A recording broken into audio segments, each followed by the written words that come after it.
우리 이 시간 옆에 분에게 이렇게 한번 인사하도록 하겠습니다. 내가 교회입니다. 당신이 교회입니다. 우리가 교회입니다. 할렐루야. 아멘. 네. 지난번 제가 미국 교회 탐방을 할 때 이제 미국을 도착하고 이제 이동하는 거리가 사실은 참 많았습니다. 대부분 버스를 타고 다녔는데 미국 땅이 크긴 크더라고요. 우리나라에서는 한 6시간 정도 버스를 타면 아마 못 가는 곳이 없을 거예요. 다 갈 겁니다. 근데 미국은 뭐 한 번 타니까 5시간, 6시간은 기본으로 가더라고요. 이동 시간이 참 많이 걸렸습니다. 근데 이제 우리를 인도해 주신 한 집사님이 계셨는데 이 집사님이 버스 안에서 너무 오래 앉아 있으니까 스트레칭을 이제 시켜주셨어요. 여러분 이 노래 알죠? 깊은 산속 옹달샘 아시죠? 네, 그 노래를 가지고 이렇게 이제 율동을 이렇게 만들어 주더라고요. 깊은 산속 할 때 산을 만들고 옹달샘 할 땐 이렇게 하고 뭐 마시고 이렇게 하면서 그 차 안에서 어쨌든 스트레칭을 조금씩 했었습니다. 율동도 재미있기도 했지만 근데 사실은 여러분 이 동요 안에는 엄청난 진리가 있다는 것 아셨습니까? 저는 이번에 깨달았습니다. 여기에 이 옹달샘 노래에는 본질을 잊지 말라라는 내용이 들어있다는 거예요. 여러분 가사를 한번 보실까요?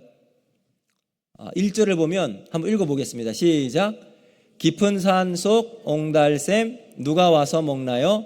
새벽에 토끼가 눈 비비고 일어나 세수하러 왔다가 물만 먹고 가지요. 자, 원래 노래하려고 그랬는데 너무 높은 관계로 토끼가 옹달샘을 찾아갔습니다. 왜요? 뭐 하러 갔습니까? 물 마시러? 아니, 세수하러 갔습니다. 세수하러 옹달샘을 갔는데 뭐 하고만 왔어요? 물만 먹고 왔대요. 본질을 잃어버린 토끼. 그러면서 이 가이드 하시는 집사님이 우리 보고 버스를 타면서 목사님, 사모님 본질을 잊지 마십시오. 우리 막 졸려가지고 비몽사몽하고 있을 때마다 본질을 잊지 마세요. 이렇게 말하면서 한번 크게 웃은 적이 있습니다. 자, 오늘 우리가 하나님께 예배하러 오셨잖아요. 그렇죠? 아니십니까? 네. 그럼 우리 이렇게 한번 할까요? 제가 가사를 붙였는데 다음 한번 보여주실까요? 은혜 받으러 왔다가 밥만 먹고 가죠. 이러면 안 되겠죠? 여러분 이거 말고 여기 은혜 받으러 왔는데 밥만 먹고 가면 안 되겠죠? 어떻게 하면 됩니까? 그러면 은혜 받으러 왔으면 은혜 받고 가지요. 이렇게 한번 해볼까요? 은혜 받으러 왔으면 은혜 받고 가지요. 아멘. 자, 오늘 설교 끝입니다. 너무 좋죠? 자, 여러분 오늘 종교개혁주의이기도 합니다. 우리 장로교단은 개혁주의 전통을 가지고 하나님 말씀을 기준으로 성경을 절대 진리로 믿고 따릅니다. 루터나 이 칼빈은 믿음을 강조하고 오직 구원은 믿음으로부터 나온다라고 이렇게 주장을 했습니다. 근데 당시에 가톨릭에서는요, 행위로도 구원을 받을 수 있다라고 이제 이야기를 하고 있었는데 그 당시에 어마어마한 성당들이 건축되고 있었어요. 성 베드로 성당을 비롯해서 많은 성당들이 막 건축이 되고 있었는데 이제 재정이 바닥이 나게 된 거예요. 그래서 이 재정을 충당하기 위해서 고심하고 만들어낸 게 뭐냐면 면죄부라는 것입니다. 면죄부가 뭐냐 하면 말 그대로 죄가 면해지는 티켓. 이게 바로 면죄부입니다. 죄를 사해주는 증서였어요. 그 당시 도미니칸 수도사였던 테첼이라는 신부가 면죄부에 대해서 이렇게 설교를 했어요. 자, 설교문이 이렇게 나와 있습니다. 한번 보실까요? 면죄부는 하나님의 가장 고귀하고 소중한 선물입니다. 오시라, 나는 여러분이 범하려고 하는 죄도 이미 용서받을 수 있다는 내용이 담긴 잘 인쳐진 문서를 드리려고 합니다. 나는 하늘에 있는 성 베드로의 사람들을 위한 나의 특권을 변경하지 않겠습니다. 왜냐하면 내가 가진 면죄부로 사도가 설교를 통해 구원한 영혼보다 더 많은 영혼들이 구원했기 때문입니다. 이 면죄부가 사하지 못할 큰 죄는 없습니다. 그러나 이보다 더 놀라운 사실은 이 면죄부는 산 자의 죄뿐 아니라 죽은 자의 죄도 사할 수 있다는 것입니다. 자, 여러분, 이것은 아멘 안 해서 감사합니다. 이런 면죄부가 판매되고 있는데 사람들은 이 면죄부를 가지고 어떻게 했을까요? 너나 할 것 없이 면죄부를 사기 시작합니다. 더군다나 여기 테첼이 이야기했던 것처럼 이 면죄부로 죄를 사하지 못할 것이 하나도 없대요. 심지어 뭐라고 주장했습니까? 사도들이 구원한 숫자보다 면죄부로 구원받은 숫자가 훨씬 더 많다고 이야기해요. 그리고 살아있는 사람뿐만 아니라 이미 죽어있는 사람들까지 영혼 구원을 이룰 수 있는 엄청난 티켓이 있다. 가격이 비싸겠죠. 그런 면죄부를 판매하고 있었다는 거죠. 종교가 썩기 시작하면 이런 이야기들이 사람들에게 통하기 시작합니다. 근데 종교가 순기능, 제 역할을 하게 되면 이런 황당한 말은 사실은 먹히지 않았을 거예요. 근데 이미 기능이 상실해버린 교회는 이 면죄부가 허용되었을 뿐만 아니라 많은 사람들이 이것을 사들이고 그대로 받아들이고 되었습니다. 여러분, 이런 시대에 하나님은 하나님의 사람들을 세우셨습니다. 종교개혁자라고 이야기를 하는 루터나 칼비 같은 사람을 통해서 중세에 가장 어두웠던 시기 하나님의 말씀의 빛을 높이 세우게 하셨습니다. 자, 이런 이야기를 듣고 있었던 칼비는 가만히 있을 수가 없었어요. 그래서 면죄부를 판매하는 것이 얼마나 비성경적인가를 공개 토론을 요청하면서 썼던 내용이 바로 95개조의 반박문입니다. 이것을 이제 벽보처럼 다 붙여놓았어요. 여러분, 사실은 루터는 종교개혁을 일으킬 생각도 없었고 마음도 없었어요. 그냥 자기 이 면죄부에 대해서 반박문을 붙여놓고 한번 공개 토론해보자, 이렇게 이야기했을 뿐인데 이것이 마중물이 되어서 종교개혁의 엄청난 파도를 일으켜 거대한 영향력이 되었습니다. 우리는 날마다 개혁되어야 합니다. 여러분, 이 개혁은 우리 안에서부터, 우리 내면으로부터 나오는 것이 아니라 반드시 외부로부터 주어지는 개혁이 되어야 합니다. 무슨 말일까요? 우리 안에는 나의 의, 나의 지혜, 내 힘으로 이루어 나가는 모든 개혁들은 어떻게 될까요? 썩어질 수밖에 없어요. 우리가 말하는 개혁은, 우리가 일으키는 개혁은 성공할 수가 없습니다. 그러나 하나님의 은혜로 말씀으로 이루어 나는, 말씀이 기준 내는 개혁을 일으킬 때 그 개혁이 우리를 새롭게 하고 변화를 일으키게 되는 것이죠. 자, 그런 의미에서 오늘 말씀을 한번 보시면 좋겠습니다. 개혁된다라는 말은 또 다른 의미로 본다면 본질을 회복하는 거예요. 그래서 종교개혁자들이 외쳤던 중요한 단어 중에 하나가 바로 에드폰테스입니다. 아드폰테스. 본질로 돌아가자. 성경이 말하는 본질로 돌아가자. 이것을 외치면서 사람들에게 하나님의 은혜를 끼쳤던 거죠. 여러분, 지난주 우리는 나그네를 대접하는 아브라함을 우리가 살펴보았습니다. 아브라함이 왜 나그네를 대접했을까요? 그 이유는 그가 하나님의 은혜를 받은 자였기 때문입니다. 조금 더 보충해서 설명을 드리자면 17장을 보시면 아브라함이 할례를 받았습니다. 이 할례는 아브라함과 하나님의 관계를 증명하는 외적인 증거예요. 하나님이 아브라함을, 이제 내가 너를 선택했다, 내가 너를 통해 나의 일을 이루어 나가겠다라고 하는 증거로 할례를 주신 거예요. 그래서 할례를 통해서 아브라함은 이제 완전한 하나님의 관계 안으로 들어가게 된 것입니다. 근데 생각해 보세요. 할례를 받았습니다. 할례를 받으면 여러분 한 2, 3주 동안 움직이지도 못해요. 너무 힘들고 아프기 때문에. 그래서 할례 받으면 무방비 상태에 있습니다. 자신의 연약함을 고스란히 드러낼 수밖에 없지요. 그럼에도 불구하고 아브라함은 광야에 살아가면서 그 할례를 멈추지 않았습니다. 왜냐하면 하나님은 하나님의 관계 안에서 자신을 보호하시는 하나님의 은혜를 전적으로 신뢰하고 믿었기 때문입니다. 하나님과의 관계가 회복되면서 이제 하늘의 놀라운 복을 누릴 수 있다는 믿음이 아브라함에게 생기게 되었던 거죠. 이것이 아브라함을 아브라함 되게 만들었습니다. 그러므로 이 할례의 본질은 뭐냐 하면 하나님과의 관계성에 있습니다. 여러분, 당시 광야는 뺏고 빼앗는 사람들이 즐비에 있었습니다. 힘으로 모든 것을 설명할 수 있는 약육강식이 지배하는 사회가 광야입니다. 그런 광야에서 하나님의 은혜 속에서 하나님을 사랑하게 되고 그 하나님을 사랑하는 세상의 나그네를 대접하며 섬기는 삶을 살아갈 수 있게 된 것. 이것이 아브라함의 삶이죠. 그래서 여러분, 할례 받은 사람의 첫 번째 특징이 뭐냐? 바로 섬김이에요. 나그네를 대접하는 섬김이 할례 받은 사람의 첫 번째 특징입니다.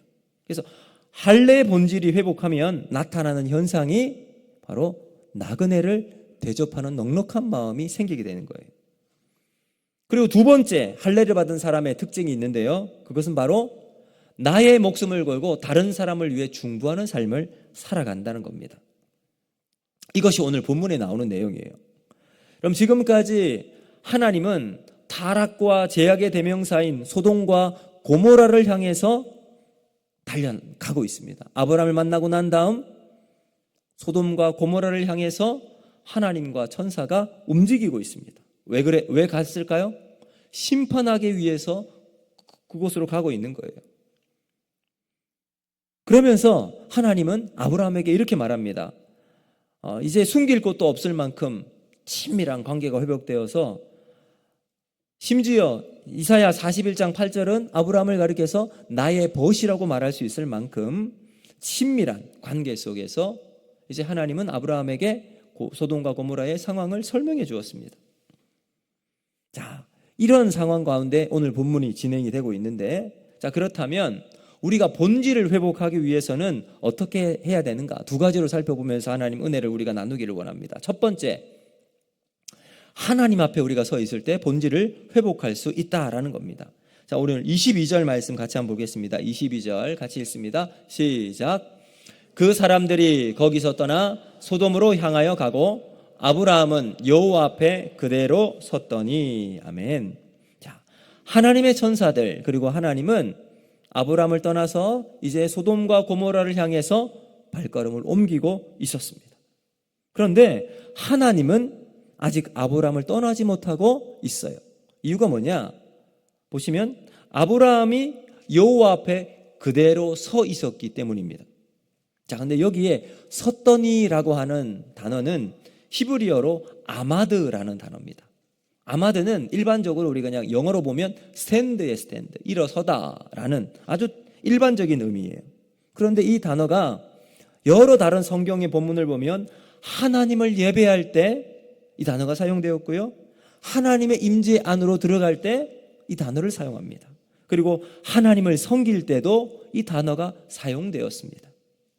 그러니까 지금 여기 하나님 앞에 서 있는 아브라함은 그저 단순하게 자신의 자리에서 서 있는 모습을 이야기하는 것뿐만 아니라 일반적인 의미의 스탠드가 아닌 영적인 의미로 우리가 해석할 수가 있습니다. 우리가 서 있기 위해서는 장소와 공간, 시간이 있어야 하죠. 지금 우리는 옥포제일교회 예배당 안에 앉아 있습니다. 그리고 이 시간 우리는 지금 여기 함께 있지는 않지만 버스 안에서 예배를 드리고 있는 광화문으로 올라가는 우리 성도들은 그곳에서 하나님을 예배하고 있습니다. 장소와 공간이라는 한계 속에 우리는 존재할 수밖에 없어요. 자, 지금 아브라함은 하나님 앞에 서 있는 상태입니다. 그 서 있는 아브라함은 하나님의 존전에서 두렵고 떨리며 서 있었을 거예요. 하나님 앞에 서 있을 때 우리는 우리의 연약함과 우리의 부족함을 발견할 수 있게 되죠. 그러면서 하나님의 거룩한 성품에 감화되는 예배자로 온전히 서 나갈 수가 있게 됩니다. 여러분, 하나님께서 모세를 부르실 때 모세가 하나님께 어떻게 처음 반응을 하죠? 하나님, 저는 못합니다. 저는 아무것도 할 수 없습니다. 입도 말도 잘하지 못합니다. 할 수 없다라는 반응을 일으키죠. 출애굽기 3장 11절에 이렇게 말합니다. 우리 같이 한번 읽어보겠습니다. 시작. 모세가 하나님께 아뢰되 내가 누구이기에 바로에게 가며 이스라엘 백성을 인도하여 내리이까. 여러분, 이 한마디에 다 담겨 있어요. 내가 누굽니까? 80 노인이에요. 광야에 40년 동안 양을 쳤던 아무런 능력도 힘도 없는 사람이라는 거예요. 그런데 하나님은 모세를 일으키세요. 그리고 지도자로 세우셔서 이스라엘 백성을 광야에서 이제 애굽에서 출애굽시켜서 광야로 저 하나님이 약속하신 가나안 땅으로 인도하는 지도자로 세우셨습니다. 자, 그 모세를 하나님께서 신명기 18장 18절에 이렇게 말씀합니다. 우리 같이 한번 읽습니다. 시작. 내가 그들의 형제 중에서 너와 같은 선지자 하나를 그를 위하여 일으키고 내 말을 그 입에 두리니 내가 그에게 명령하는 것을 그가 무리에게 다 말하리라. 아멘. 자, 뭐라고 말합니까? 하나님이 모세에게 모세야, 너의 능력 가지고 이스라엘 백성 인도하라고 말하지 않아요. 뭐라고 이야기합니까? 내 말을 내 입에 두리니. 하나님께서 모세에게 마치 하나님의 손을 모세 입술에 탁 갖다 대면서 내 입을, 내 말을 내 입에 두노라 라고 말씀을 하세요. 그랬더니 모든 이스라엘 백성들이 모세의 말에 순종하는 권위가 생기게 됩니다. 하나님 앞에 서 있는 하나님의 사람에게 이런 일이 일어나게 될 줄로 믿습니다.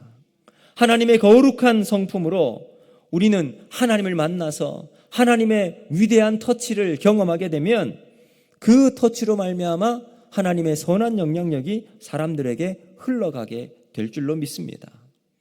이 모세의 한마디가 모든 이스라엘 백성들의 모든 권위보다 더 컸습니다. 왜 그럴까요? 하나님의 손길이 거기에 있었기 때문입니다. 우리는 하나님 앞에 서 있을 때에 본질을 회복할 수 있습니다. 수많은 세상의 소리들이 있어요. 그 소리 가운데 우리가 하나님 앞에 있을 때에 하나님 말씀을 들을 수 있게 되는 겁니다.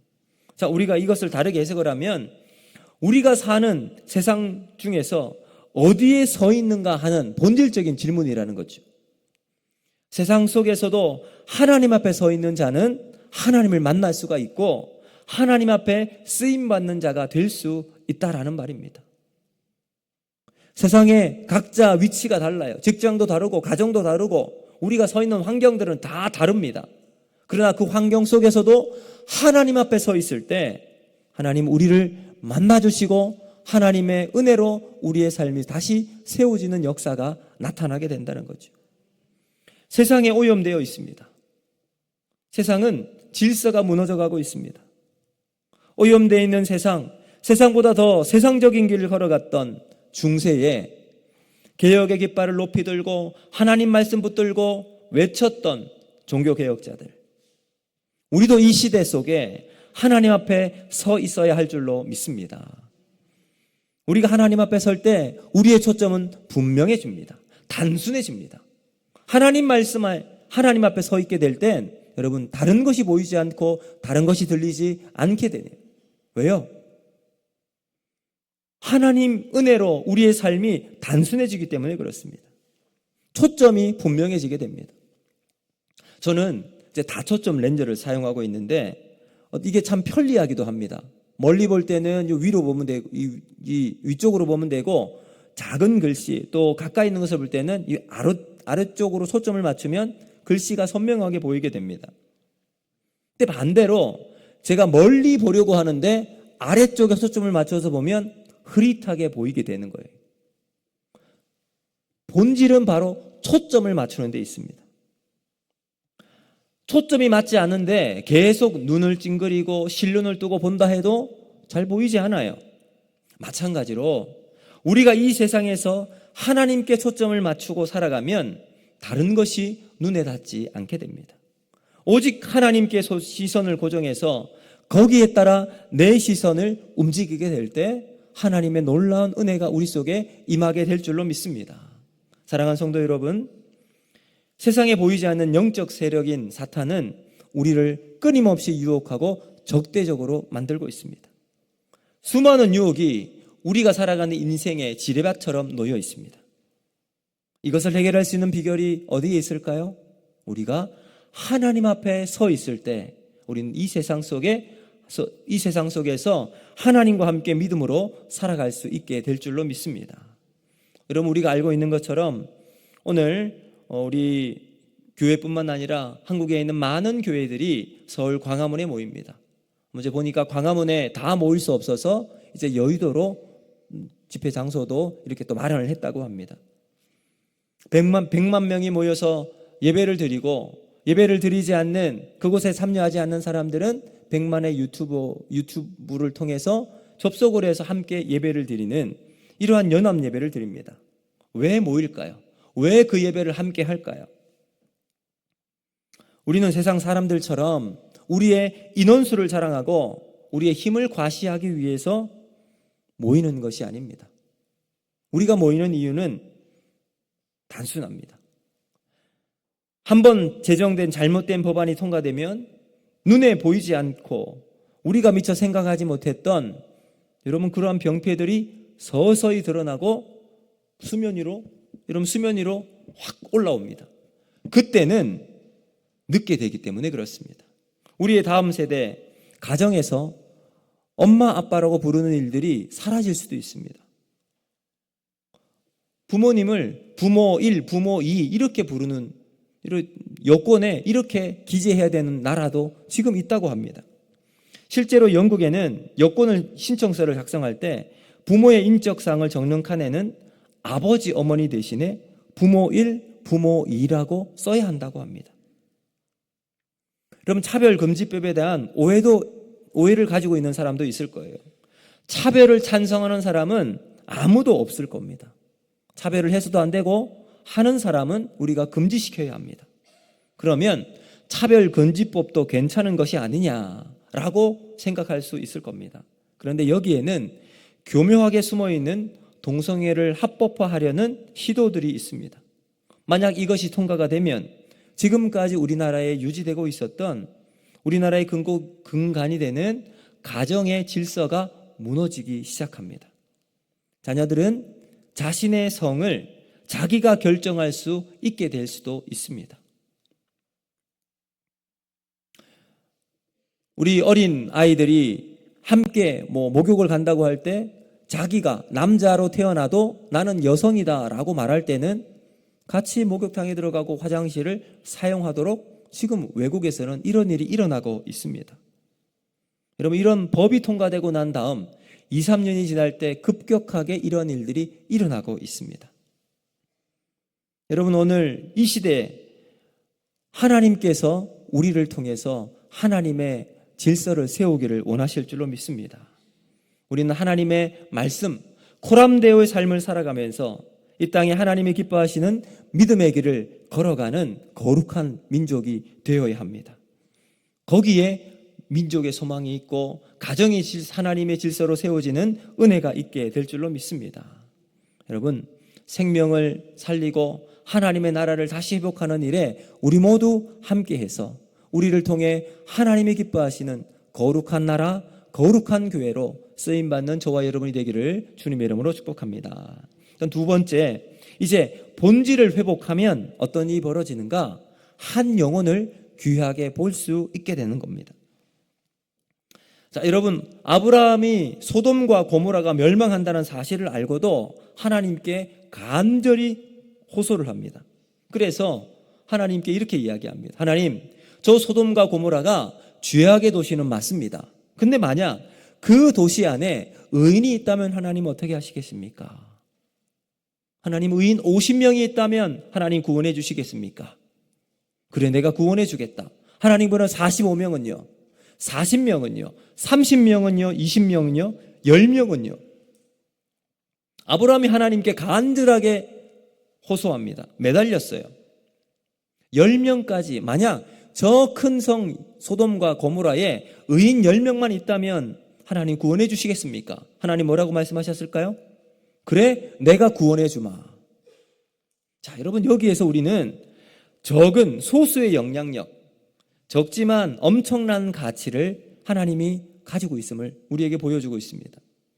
여러분, 소돔과 고모라는 엄청나게 큰 성, 당시에 많은 영향력을 미치는 그러한 성이었습니다. 번영하는 도시, 사람들이 몰리고 상업의 중심지가 되는 도시였어요. 여러분, 그 성에 의인 10명이 없었겠습니까? 아마 아브라함은 이렇게 생각했을 거예요. 또 왜 아브라함은 10명만 했을까? 한 명이라고 하지 않고. 어떤 사람은 이렇게 해석을 합니다. 당시 사회가 건강하게 유지되는 최소한의 단위가 10명이다.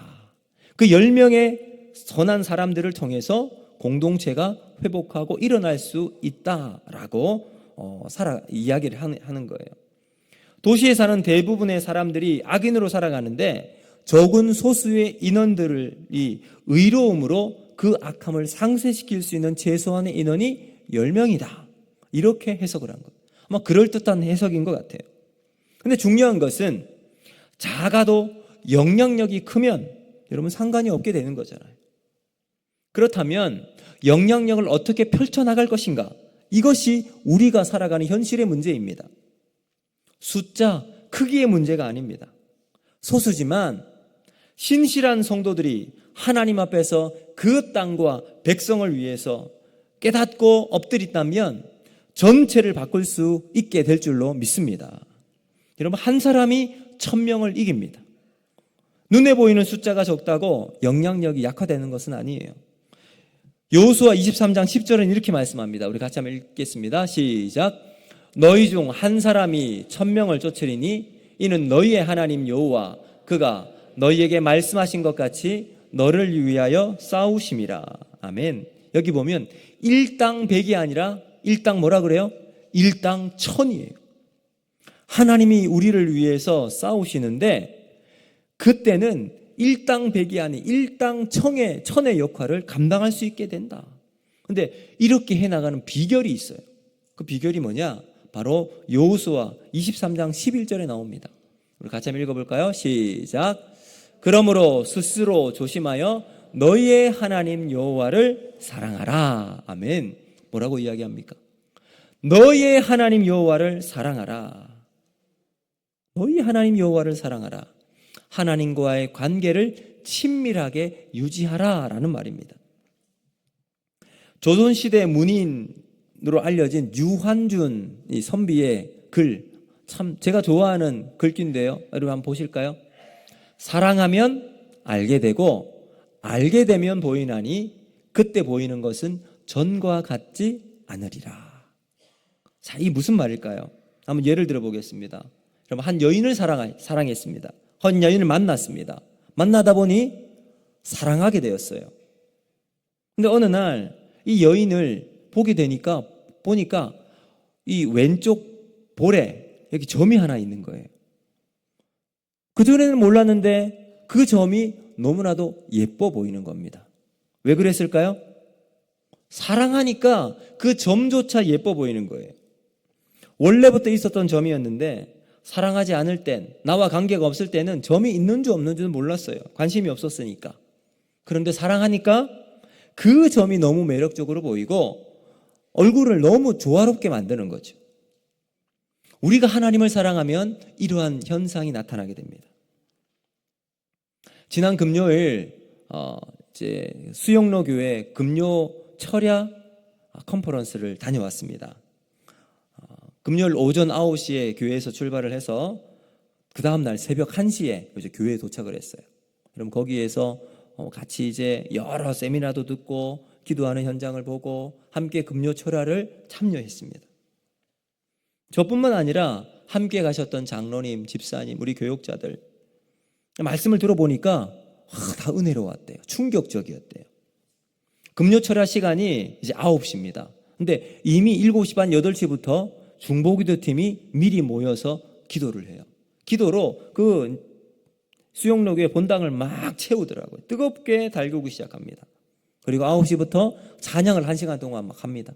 막 찬양을 하는데 아니 저 사람들이 미쳤나 싶을 정도로 막 정말 어마어마한 열기로 찬양을 하나님께 올려드립니다. 그리고 목사님이 1시간 동안 말씀을 전하고 본격적으로 이제 기도 시간이 기도를 하게 됩니다. 근데 그랬더니 기도를 이제 딱 시작하니까 저 구석에 앉아 있었던 초등학생들, 중학생들, 고등학생, 청년들이 본당 앞으로 쫙 모이더라고요. 참 모이더니 거기에서 아이들이 이제 뭐 기도 인도하지도 않아요, 목사님은. 그냥 기도합시다 하니까 뭐 앞에서 뭐 10명, 5명, 7명, 3, 4, 5 모여서 자기들끼리 손을 얹고 기도하고 손을 들고 찬양하고 무릎 꿇고 기도하고, 그럼 기도의 제목을 서로 나누면서 뜨거운 열정을 향해서 막 기도하더라고요. 여러분 보니까 이게 금요 예배 우리 컨퍼런스를 하니까 사람들을 일부러 동원을 해서 이렇게 막 이런 연출을 하는 분위기를 만들었는가 보니까 그건 아니더라고요.